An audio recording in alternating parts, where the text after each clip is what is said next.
අද අපි ඔයගොල්ලන්ට හදන්න කියලා දෙන්න යන්නේ ෆොන්ඩන්ට් අයිසින් එකක්. අපි මේ ෆොන්ඩන්ට් අයිසින් එක අද හදන්නේ ග්‍රෑම් 500ක කේක් එකක් කවර් කරගන්න. එතකොට ඒකට අවශ්‍ය ප්‍රමාණය තමයි අපි මුලින් අරගන්නවා ඇල් වතුර. ඇල් වතුර වලින් අපිට අවශ්‍ය වෙනවා මේස හැඳි 2යි කාලක්, ඊට පස්සේ ජෙලටින් මේස හැඳි භාගයක්, ඊට පස්සේ ග්ලිසරීන් මේස හැඳි භාගයක්, ඒ වගේම ග්ලූකෝස් සිරප් මේස හැඳි භාගයක් ඕනේ වෙනවා.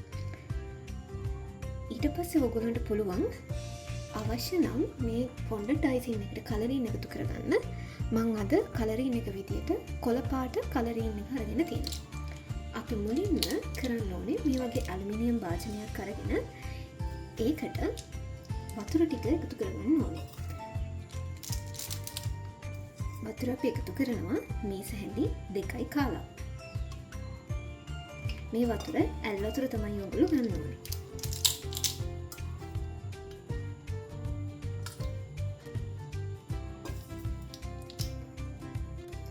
ඊළඟට අපි මේකට ජෙලටින් මේස හැඳි භාගයක් එකතු කරගන්න ඕනේ.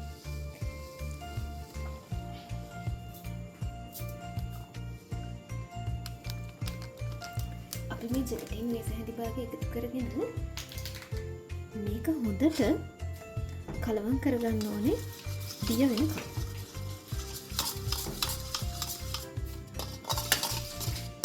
මේක ඔයගොල්ලෝ පුළුවන් එකතු කරගන්න ඉතින් පොඩ එකතු කරගන්න. මම එහෙම එකපාර එකතු කරගත්තට නැත්නම් මේක කැපෙන්න පුළුවන්. ඒ නිසා පොඩ මේක හරි භාගය එකතු කරන ගමන් මේක හොඳට කලවම් කරගන්න ඕනේ.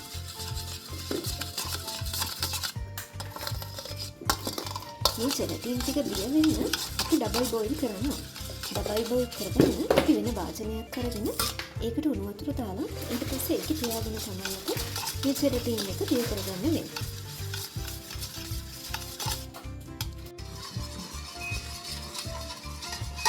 මේක ඩබල් බොයිල් කරන ගමන් මේක දිය කරගන්නවා. නැත්තම් මේක කැටියක් විදියට තමයි හැදෙන්නේ. ඔයගොල්ලන්ට පේනවා මේක මේ සීනි කැට වගේ තියෙනවා. හැබැයි ටිකක් කරා මේක ඩබල් බොයිල් කරන ගමන් කලවම් කරාම මේක කැට ගැටිය නැති වෙලා යනවා. දැන් ඔයගොල්ලන්ට පේනවා ඇති මේ ජෙලටින් එකේ කැට නැතුව මේක හොඳට දිය වෙලා තියෙනවා. ඊට පස්සේ අපි මේකට ග්ලිසරින් එකතු කරගන්න ඕනේ.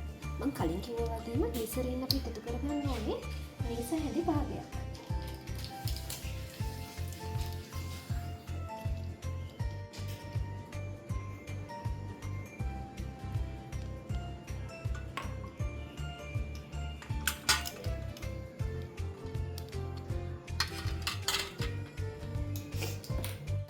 අපි මේ හැම එකම කලවම් කරන්න ඕනේ ඩබල් බොයිල් කරන ගමන්. මොකද ටිකක් උෂ්ණත්වයේ තියෙනකොට ඔයගොල්ලෝ දන්නවා ඉක්මනට මේක දිය කරගන්න පුළුවන් කියලා. ග්ලිසරින් ටික නම් ඉක්මනට දිය වෙනවා.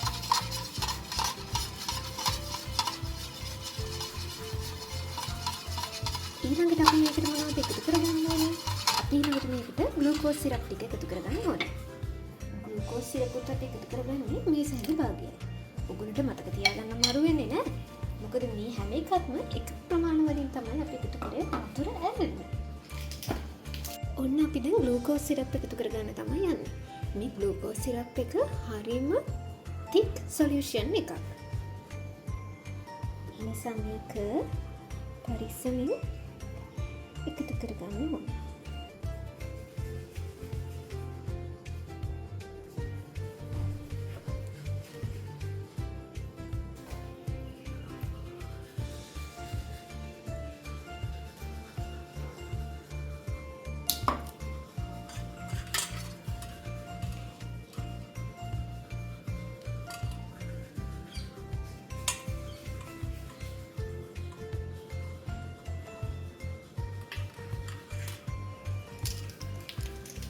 එකතු කරගත්ත ග්ලූකෝස් සිරප් ටික දැන් කලින් වගේම හොඳට අනිත් අපි යොදාගත්ත ද්‍රව්‍යත් එක්ක හොඳට මික්ස් කරගන්නවා.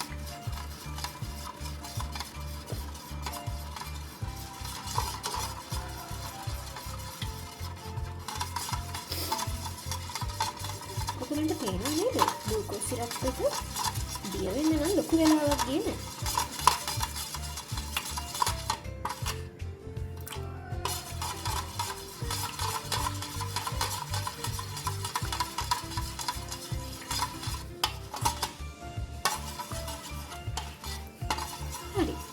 අපි ෆොන්ඩඩ් අයිසින් එකට ඕනේ කරන මූලිකම පියවර කරලා ඉවරයි. ඊළඟට අපි බලමු කොහොමද අපි ෆොන්ඩඩ් අයිසින් එක හදාගන්නේ කියලා. ෆොන්ඩඩ් අයිසින් එක හදාගන්න මම එකතු කරගත්ත ප්‍රමාණ වලට අයිසින් සුගර් ඕන කරනවා ග්‍රෑම් 400. හැබැයි ඔයගොල්ලෝ කිලෝ 1ක වගේ කේක් එකකට නම් මේ ෆොන්ඩඩ් අයිසින් එක හදාගන්නේ අයිසින් සුගර් ග්‍රෑම් 800ක් වගේ ප්‍රමාණයක් පාවිච්චි කරන්න ඕනේ. ඒ වගේම ඔයාලා මෙතන පාවිච්චි කරපු දේවල් වලින් දෙගුණයක් ප්‍රමාණයක් අරගෙන මේ සොලියුෂන් එක හදාගන්න ඕනේ. මේ අයිසින් එක අපි හදාගන්නේ කේක් එක කවර් කරගන්න. සැරසිලි වලට නම් රසකාරක මුකුත් එකතු කරන්න ඕනේ නැහැ. ඔයාලට පුළුවන් ඕනේ නම් ආමන්ඩ් රසකාරක වගේ එකක් එකතු කරගන්න මේ අයිසින් එක කවර් කරගන්න නම්. මම අද වැනිලා රසකාරකයෙන් බිඳුවක් විතර එකතු කරගන්නවා මේ ෆොන්ඩඩ් අයිසින් එක රස කරගන්න.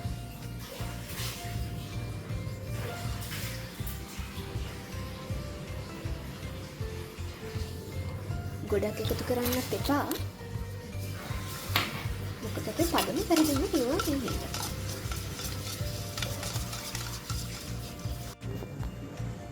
අපි ළඟ තියනවා දැන් හලාගත්ත අයිසින් සුගර් ග්‍රෑම් 400ක්. මේක අනිවාර්යෙන් ඕගොල්ලෝ හලා ගන්න ඕනේ. නැත්තම් ෆොන්ඩඩ් අයිසින් එකේ කැට කැට හිටින්න පුළුවන්. ඊට පස්සේ මේ තියෙන්නේ අපි හදාගත්ත සොලියුෂන් එක.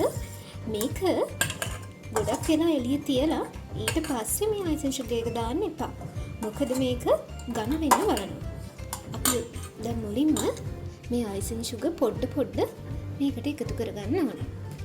පොඩ එකතු කරගන්න ගමන් කලවම් කරන්න ඕනේ.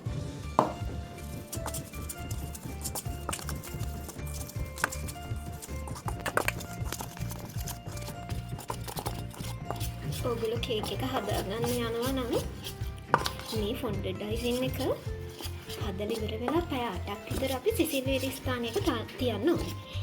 ඒ හින්දා කේක් එක හදලා හදපු ගමන් ෆොන්ඩඩ් අයිසින් එක හදපු ගමන්ම ඩෙකොරේට් කරන්න වෙන්නේ නැහැ. ඒ නිසා කේක් එක හදන්න කලින් ඔයගොල්ලෝ ෆොන්ඩඩ් අයිසින් එක හදාගෙන ඉන්නවා නම් ඔයගොල්ලන්ට වැඩි ලේසියෙන්ම කරගන්න පුළුවන්. දැන් අපි මුලින්ම දාපු අයිසින් සුගර් ටික මේක හොඳට දිය වෙලා තියෙන්නේ. ඊළඟට අපි පොඩ ඉතුරු අයිසින් ටිකත් එකතු කරගමු.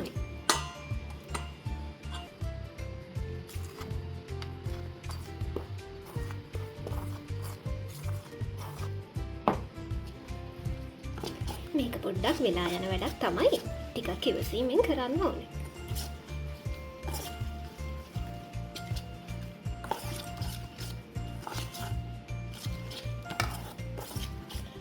මොනහරි නම් මේ වගේ හැන්දින් කලවම් කරගන්න පුළුවන්. හැබැයි අයිසින් සුගර් වැඩි වෙන්න මේකේ thickness එක වැඩි වෙනවා. ඒ හින්දා අපි අතින් කලවම් කරගන්න වෙනවා.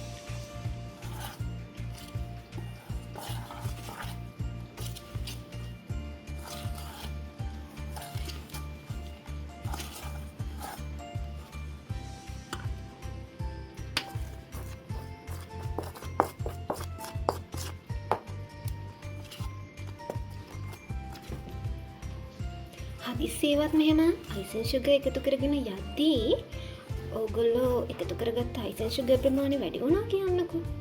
එතකොට ඕගොල්ලෝ මේ කලින් හදාගත්ත සිරප් එක තියෙනවනේ. ඒකෙන් ටිකක් ආයි හදලා මේකට එකතු කරගෙන පදම හරි ගන්නට ගන්න පුළුවන්. කෝකටත් කියලා අපි ඉතින් අයිසින් සුගර් චුට්ට හිමින් එකතු කරගන්න.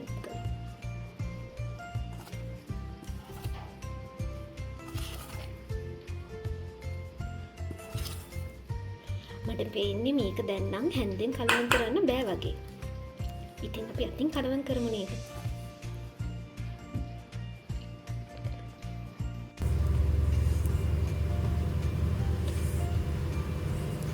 ඕගොල්ලන්ට පේනවා දැන් මේක මගේ අතේ හොඳටම ඇලිලා තියෙනවා. තාම අයිසින් සුගර් ප්‍රමාණය මදි. ඒකයි මේක මේ ඇලෙන්නේ. ටඩා! මේ තියෙන්නේ අපි නීට් කරගත්ත අයිසින් සුගර් ඩෝ එක. ඔයගොල්ලන්ට පේනව නේද? දැන් මේක හොඳට නීට් වෙලා තියෙන්නේ. ඊළඟට අපේ මේ ඩෝ එක හරියට පදමට ඇවිල්ලාද බලන්න. මේ වගේ කොටසක් අරගෙන මේ විදිහට කරලා බලන්න. මේ වගේ හොඳට පොයින්ට් අවුට් වෙනවා නම් ඒ කියන්නේ ඕගොල්ලෝගේ අයිසින් සුගර් එකේ පදම හරි. මේක ටිකක් වෙලා නීට් කරන්න ඕනේ. මම මුලින්ම මේ භාජනයේ තියාගෙන නීට් කරා. ඊට පස්සේ අයිසින් සුගර් පොඩ්ඩ ඉහළ ගමන් මේ ට්‍රේ එකේ තියාගෙන හොඳට මේක නීට් කරගත්තා. ඔගොල්ලන්ට පේනවා නේද මේ අයිසින් සුගර් ඩෝ එක අපි මෙහෙම දැන් ඇඟිල්ලෙන් මෙහෙම ඇල්ලුවට මේක ඇලෙන්නේ නැහැ. මේ ගානට මේ අයිසින් සුගර් ඩෝ එක ආවම ඇති.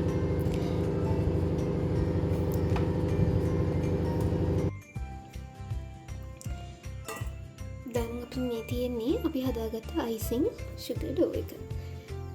මේක මම දැන් කොටස් 6කට වෙන් කර ගන්නවා. කොටස් 6කට වෙන් කරගන්නේ මම මේ මාබල් අයිසින් ටික එකක් තමයි හදන්න යන්නේ. ඒ හින්දා මම මේක කොටස් 6කට වෙන් කරගන්නවා.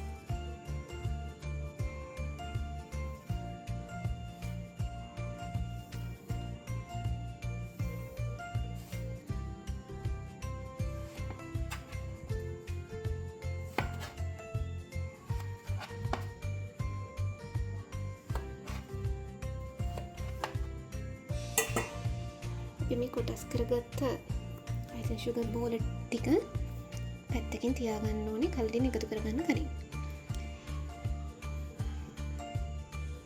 මේ කොටස් 6න් කොටස් 3කට මම මගේ ළඟ තියෙන කොළ පාට වර්ණකය එකතු කරගන්න.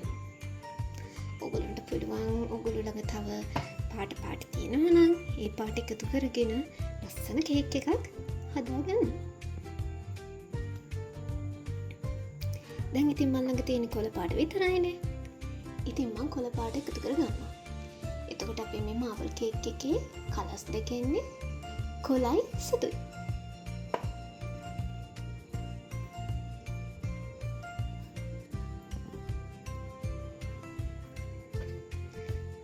සාමාන්‍යයෙන් ෆොන්ඩන්ට් අයිසින් වලට ගන්න ඕනේ ජෙල් කලර්ස්. ඒ වුණාට මම අද මෙතන අරගෙන තියෙන්නේ ලික්විඩ් කලර් එකක්. ඒ හින්දා මේ ලික්විඩ් කලර් එක එකතු කරද්දී අයිසින් සුගර් චූට්ටක් එකතු කරගන්න ඕනේ.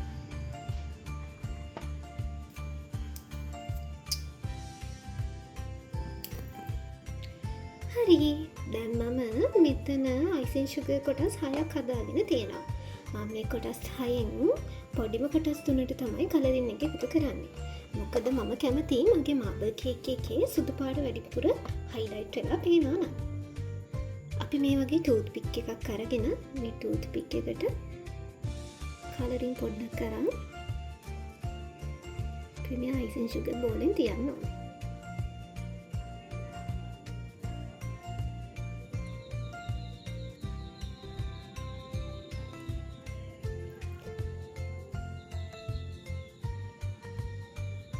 ඔයගොල්ලන්ට ඕනේ තද කොළ පාටද රා කොළ පාටද කියන එක මත ඔයගොල්ලෝ එකතු කරන අයිසින්. හරිද? දැන් අපිට තියෙන්නේ අයිසින් සුගර් චූට්ටක් මේවට ඉහගන්න. මොකද මම එකතු කරේ ලික්විඩ් කලරින්නේ.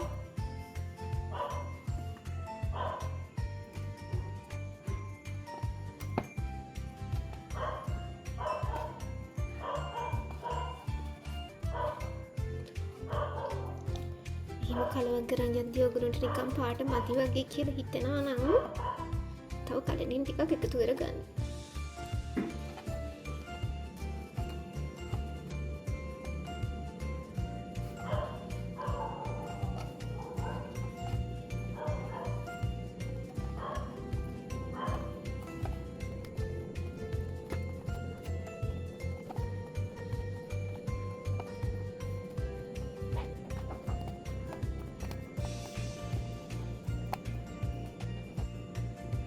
හරි, මේ තියෙන්නේ අන්තිමට අපි කලරින් එකතු කරගත්ත අයිසින් ඩෝ එක. මේක හොඳට නීට් කරගන්න ඕනේ.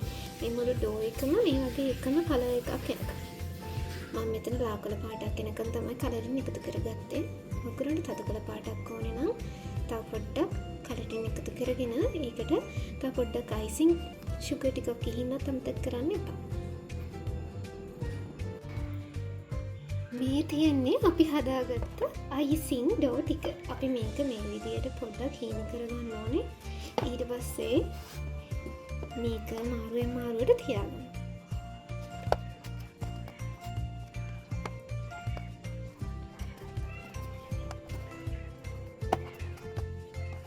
ටඩා! මේ තියෙන අපි හදාගත්ත අයිසින් බෝලි. දැන් අපි මේක රෙස්ට් කරන්න ඕනේ පැය 8ක්. දැන් අපි මේ විදියට මේ අයිසින් ඩෝ එක මෙලන් ෂීට් එකකින් තියලා අපි මේක හොඳට කවර් කරගන්න. ඒ ඩෝ එක ෆ්‍රිජ් එකේ දාන්න එපා. කාමර උෂ්ණත්වයේ සිසි වියලි ස්ථානයක පැය 8ක් රෙස්ට් කරන්න. ඊට පස්සේ ඔයගොල්ලන්ට පුළුවන් මේක අරගෙන ඔයගොල්ලෝගේ කේක් එක සරස ගන්න.